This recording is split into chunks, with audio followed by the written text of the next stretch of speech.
you. Okay, yes. So why are you here? So I'm Audrey Tang, Taiwan's Digital Minister in charge of social innovation.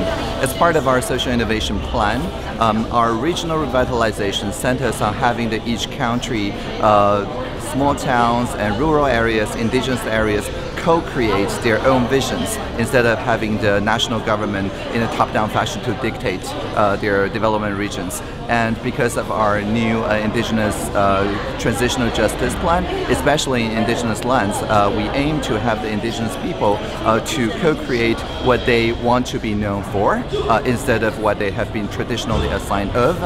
And that requires a shift in the way that we conduct government public service.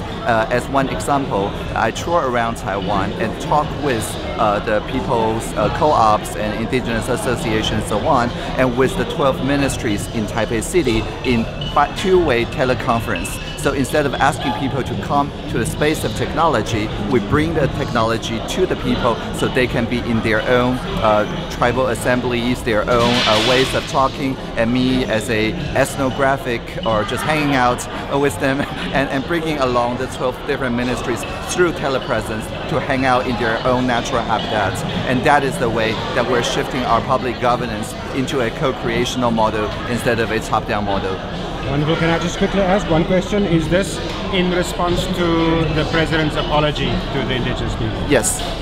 So as all of us know, our President is partly indigenous, and as part of her apology, we are committed to treat indigenous people as people, as First Nations essentially, and recultivate their languages. For example, my participation officer network, which is a network of people in charge of engaging with citizens in each ministries, our training material is not just in English or in Mandarin or in Daigi or in Holo, Haga, or in other Japanese foreign languages, but also translated to indigenous languages such as Amis, which is the language that our spokesperson Gula Suyotaka speaks. And so we always start with the justice both in the linguistic formation by having everyone who want to learn indigenous languages, they may or may not be indigenous people, to have direct access to a virtual e-classroom that is just across my office really, where every morning they just